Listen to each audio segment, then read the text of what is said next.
ಉದ್ದೇಶಿಸಿ ಭಾಷಣ ಮಾಡಿದ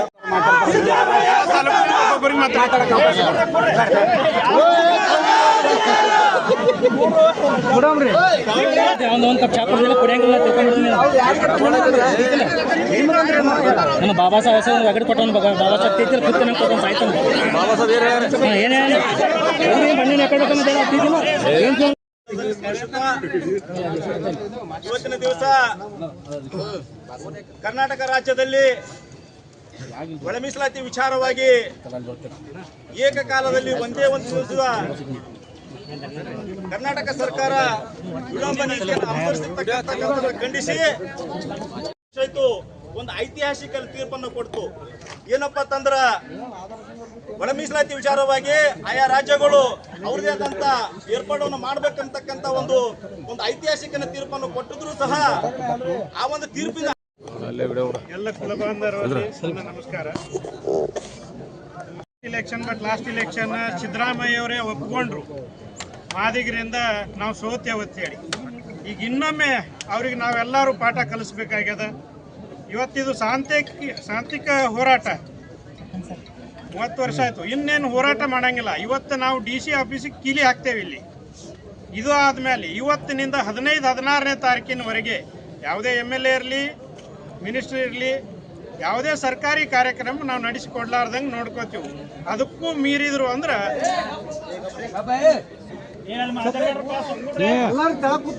ಅದಕ್ಕೂ ಮೀರೋದು ಅಂದ್ರೆ ಮಾಡಲಿಲ್ಲ ಅಂದ್ರೆ ಒಳ ಮೀಸಲಾತಿ ಜಾರಿ ವಿಧಾನಸೌಧ ಮುತ್ತಿಗೆ ಹಾಕಿ ವಿಧಾನಸೌಧಕ್ಕೆ ಕೀಲಿ ಹಾಕ್ತೇವೆ ಅಂತ ನಾಗತ್ತೀವಿ.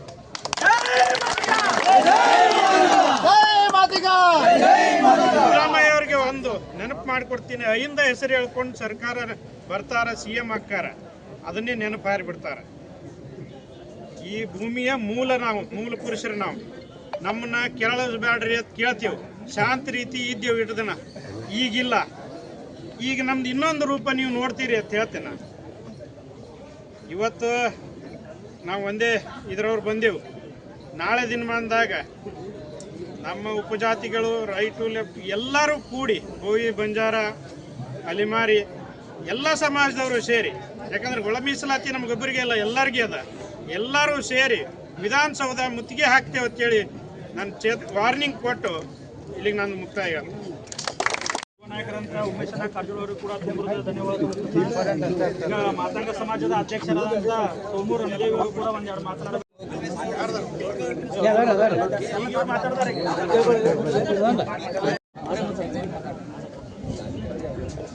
ಎಲ್ಲರಿಗೆ ಜೈ ಭೀಮ್ ಹೇಳ್ತಾ, ಇವತ್ತು ಈ ಹೋರಾಟದ ಎಲ್ಲ ನಮ್ಮ ಕುಲಬಾಂಧವರಲ್ಲಿ ಹಾಗೂ ಇವತ್ತು ವಿಶೇಷ ಏನಪ್ಪ ಅಂದ್ರೆ ಒಂದು ವರ್ಷ ಆಯಿತು. ಹೋದ ವರ್ಷ ಆಗಸ್ಟ್ 1ನೇ ತಾರೀಕಿಗೆ ಒಂದು ಆದೇಶ ಕೂಡ ಆಗಿತ್ತು ಸುಪ್ರೀಂ ಕೋರ್ಟ್. ಇಲ್ಲಿವರೆಗೆ ಯಾವುದೇ ಥರದ್ದು ಸರ್ಕಾರ ಈ ನಮ್ಮ ಒಳ ಮೀಸಲಾತಿ ಜಾರಿ ಮಾಡಲಿಲ್ಲಪ್ಪ ಅಂದ್ರೆ ಮುಂದಿನ ದಿನಮಾನದಾಗ ಈ ವಿಧಾನಸೌಧ ಮೂತಿಗೆ ಹಾಕುವಂಥ ಕೆಲಸಗಳನ್ನು ಮಾಡ್ತೀವಿ ಅಂತ ಹೇಳಿ ನಾನು 2 ಮಾತು ಮುಗಿಸ್ತೀನಿ. ಜೈ ಭೀಮ್. 1 ವರ್ಷ ಆಯಿತು ಒಳ ಮೀಸಲಾತಿ ಜಾರಿ ಮಾಡ್ರಿ ಅಂತೇಳಿ. ಪಕ್ಕದ ರಾಜ್ಯಗಳು 5-6 ರಾಜ್ಯಗಳಲ್ಲಿ ಜಾರಿ ಆಯಿತು. ನಮ್ಮ ಸಿದ್ದರಾಮಯ್ಯ CM ಅವರು ನಿದ್ದೆಯಲ್ಲಿದ್ದಾರೆ. ಅವ್ರಿಗೆ ಎಚ್ಚರಿಸಲಾಕ ಇವತ್ತು ಸಾಂಕೇತಿಕವಾಗಿ DC ಆಫೀಸ್ ಮುತ್ತಿಗೆ ಹಾಕಿ DC ಆಫೀಸ್ ಬೀಗ ಹಾಕಿದ್ದೇವೆ. ಇನ್ನೂ 15 ದಿವಸ ಟೈಮ್ ಕೊಡ್ತೀವಿ. ಮಾಡದೇ ಇದ್ದರೆ ಈ 15 ದಿವಸ ಯಾವುದೇ ಸರ್ಕಾರದಲ್ಲಿದ್ದ MLA ಅಥವಾ ಮಿನಿಸ್ಟ್ರು ಸರ್ಕಾರಿ ಕಾರ್ಯಕ್ರಮ ಬಂದರೆ ಅವರಿಗೆ ಮುತ್ತಿಗೆ ಹಾಕಿ ಆ ಕಾರ್ಯಕ್ರಮ ನಡೆಯಲು ಬಿಡೋದಿಲ್ಲ. 15ನೇ ತಾರೀಕು ಆದಮೇಲೆ ಇವ್ರು ಮಾಡದೇ ಇದ್ದರೆ ನಾವು ವಿಧಾನಸೌಧ ಮುತ್ತಿಗೆ ಹಾಕಿ ಅದಕ್ಕೆ ಬೀಗ ಹಾಕ್ತೇವೆ ಅಂತೇಳಿ ಈ ತಮ್ಮ ಮಾಧ್ಯಮದ ಮುಖಾಂತರ ವಾರ್ನಿಂಗ್ ಎಚ್ಚರಿಕೆಯನ್ನು ಕೊಡ್ತಾರೆ. ಶವಯಾತ್ರೆ, ಸಾಂಕೇತಿಕ ಶವಯಾತ್ರೆ ಸಿದ್ದರಾಮಯ್ಯ ಅವರು ನಮ್ಮ ಪಾಲಿಗೆ, ಮಾದಿಗರ ಪಾಲಿಗೆ ಸತ್ತಿದಾರ ಅಂತೇಳಿ ಅವ್ರದ್ದು ಶವಯಾತ್ರೆ ಮಾಡಿದ್ರು. ಯಾಕಂದ್ರೆ ಇದೇ ಸಿದ್ದರಾಮಯ್ಯ ಅವರು ಲಾಸ್ಟ್ 2 ಇಲೆಕ್ಷನ್ ಹಿಂದ್ಗಡೆ ಒಪ್ಕೊಂಡಿದ್ರು, ಮಾದಿಗರು ಓಟ್ ಹಾಕ್ಲಾರ್ದಕ್ಕೆ ನಾವು ಸೋತೇವೆ ಅಂತೇಳಿ. ಅವಾಗ ತಮ್ಮ ಪ್ರಣಾಳಿಕೆಯಲ್ಲಿ ಅವರು ಬರೆದಿದ್ರು, ಲಾಸ್ಟ್ ಎಲೆಕ್ಷನ್ ಅವರ ಕಾಂಗ್ರೆಸ್ ಪ್ರಣಾಳಿಕೆಯಲ್ಲಿ ಫಸ್ಟ್ ಅಜೆಂಡಾನೇ ಒಳ ಮೀಸಲಾತಿ ಜಾರಿ ಮಾಡ್ತೇವೆ, ಫಸ್ಟ್ ಅಧಿವೇಶನದಲ್ಲೇ ಮಾಡ್ತೇವೆ ಅಂತೇಳಿ ಕ್ಯಾಬಿನೆಟ್ನಲ್ಲಿ. ಇನ್ನೂವರೆಗೆ ಮಾಡಿಲ್ಲ. ಅದಕ್ಕೆ ಅವ್ರಿಗೆ ಶವಯಾತ್ರೆ ನಮ್ಮ ಪಾಲಿಗೆ ಅವ್ರು ಸತ್ತಾರ ಅಂತೇಳಿ ಶವಯಾತ್ರೆ ಮಾಡ್ತಾರೆ. ಇನ್ನು 11 ದಿನದ ಆದ ನಂತರ ವಿಧಾನಸೌಧಕ್ಕೆ ಮುತ್ತಿಗೆ ಹಾಕೋಣ ಅಂತ ಹೇಳಿದ್ದೀವಿ. ಇದು ಎಚ್ಚರಿಕೆ ಗಂಟೆ ಅಂತ ಹೇಳ್ತೀನಿ. ಮಾನ್ಯ ಸಿದ್ದರಾಮಯ್ಯ ಮುಖ್ಯಮಂತ್ರಿಯವರಿಗೆ ನಾವು ಇದು ನಮ್ಮ ಸಮಾಜದಲ್ಲಿನ ಎಚ್ಚರಿಕೆ ಗಂಟೆ. ಯಾಕಂತಂದ್ರೆ ಸುಮಾರು 30 ವರ್ಷ ಸತತವಾಗಿ ನಾವು ಹೋರಾಟ ಮಾಡ್ಕೊತ ಬಂದೀವಿ. ಇದು ಯಾರಿಗೆ JDSನವರಿಗೆ ಕಾಂಗ್ರೆಸ್ನವರಿಗೆ ಯಾರಿಗೆ ಕಣ್ಣು ತೆರೆದಿಲ್ಲ. ಅಂದ್ರೆ ಏನು, ಸಮಾಜದವರು ಮಾದಿಗ ಸಮಾಜದವರು ಬಸವ ತತ್ವದವರು ಅವ್ರಿಗೆ ಏನಂತಂದ್ರೆ ಇವರ ಹೇಳಿದಗಳೇ ಹೋಗ್ತಾರ. ಇಷ್ಟೇ ಇದನ್ನೇನು ಇಲೆಕ್ಷನ್ ಬಂದಾಗ ಓಟ್ ಹಾಕ್ತಾರ, ಇವ್ರು ಓಟ್ ತಗೊಳ್ಳೋನು, ನಾವು ಆರಿಸಿ ಬರೋನು, ನಾವು ಗದ್ದಿಗೆ ಏರೋನು.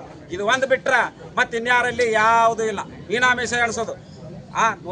ಪರಿಶಿಷ್ಟ ಜಾತಿಯಲ್ಲಿ 101 ಜನಸಂಖ್ಯೆ ಇದ್ರು ಅತಿ ಜನಸಂಖ್ಯೆಯಲ್ಲಿ ಇರುವ ಜನಸಂಖ್ಯೆ ಅಂದ್ರೆ ಮಾದಿಗ ಜನಾಂಗ. ಅದು ಅವ್ರಿಗೆ ಗೊತ್ತದ. ಯಾಕಂತಂದ್ರೆ ಮಾದಿಗ ಜನಸಂಖ್ಯೆ ಹೆಚ್ಚಿಗೆ ಐತಿ. ಇದನ್ನ ಏನಂತಂದ್ರೆ ಅವ್ರಿಗೆ ನಾವು ಮೀಸಲಾತಿ ಕೊಟ್ಟಿವಿ ಅಂತಂದ್ರೆ ಇನ್ನುಳಿದ ಜನರಿಗೆ ಅನ್ಯಾಯ ಹಾಕೋದು ಅಥವಾ ಯಾರೋ ಶತ್ರುಗಳಿಂದ ಮಾತು ಕೇಳ್ಕೊಂಡು ನಮಗೇನೈತೆ ಅಂತಂದ್ರೆ ಮೀಸಲಾತಿ ಕೊಡಾಕ ಮೀನಾಮೇಷ ಎಣಿಸಕತ್ಯಾರ. ಅದಕ್ಕೆ ನಾನು ಇವತ್ತ ಈ ಸಾಂಕೇತಿಕ ಧರಣಿ ಮುಖಾಂತರ ನಾನು ಮಾನ್ಯ ಸಿದ್ದರಾಮಯ್ಯ ಮುಖ್ಯಮಂತ್ರಿ ಅವರಿಗೆ ನಾನು ಎಚ್ಚರಿಕೆ ಕೊಡ್ತೀನಿ. ನಮ್ಮ ಸಮಾಜದಲ್ಲಿಂದ ಮುಂಬರುವ ದಿನಗಳಲ್ಲಿ ಇಷ್ಟು ದಿನ ನಾವೇನು ಸುಮ್ಮ ಕುಂತೀವಿ, ಇನ್ನು ಮ್ಯಾಗ ನಮಗೆ ಸಿದ್ದರಾಮಯ್ಯ ಮುಖ್ಯಮಂತ್ರಿಗಳೇ ನಾವು ಸುಮ್ಮ ಕುಂದ್ರಕ್ಕಾಗಂಗಿಲ್ಲ. ನಾವು ಮನೆ ಮಠ ಎಲ್ಲ ಬಿಡ್ತೀವಿ.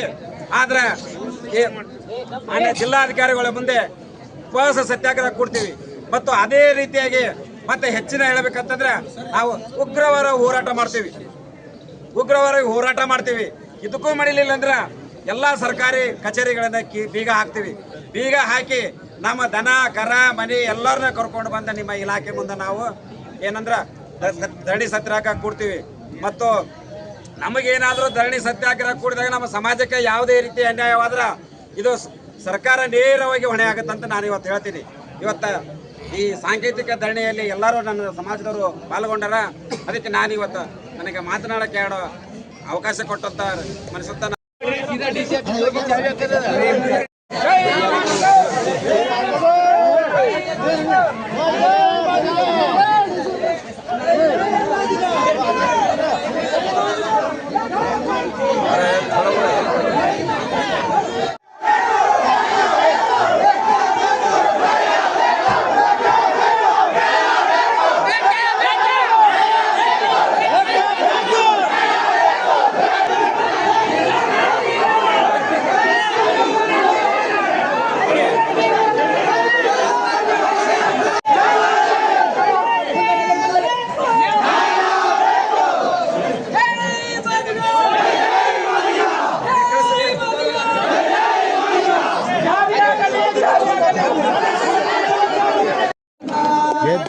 ಸಾಮಾಜಿಕ ನ್ಯಾಯವನ್ನು ಬಗಳ ಬಿಡುವ ಅಣ್ಣಗಳಿರ ದಲಿತರೆಲ್ಲ ಒಂದೇ ಎಂದು ಬಗಳ ಬಿಡುವ ಅಣ್ಣಗಳಿರ ಸತ್ಯವಾದ ಈ ಸಮರಕ್ಕೆ ಸ್ವಾಗತಿಸುವೆ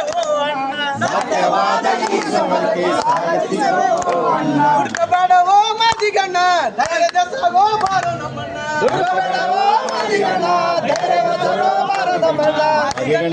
ಮಾದಿಗಣ್ಣವೋ ಕೇಳೋ ಮಾದಿಗಣ್ಣ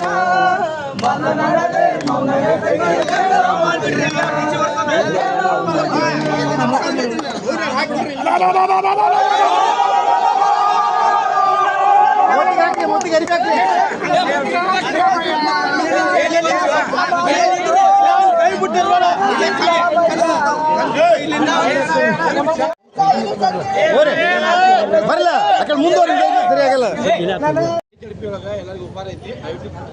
ಇನ್ನಿಂದ್ರೆ ಅಲ್ಲಿ ಮೊದಲ್ರಿ ಉಪಾರ ಬಿಡ್ರಿ. ಈಗ ಉಪಾರ ಯಾರಿಗೆ ಬೇಕಾದ್ ಮೊದಲು ಮಾಡ್ರಿ. ಈಗ ಅಲ್ಲಿ ಆಗಿಂದ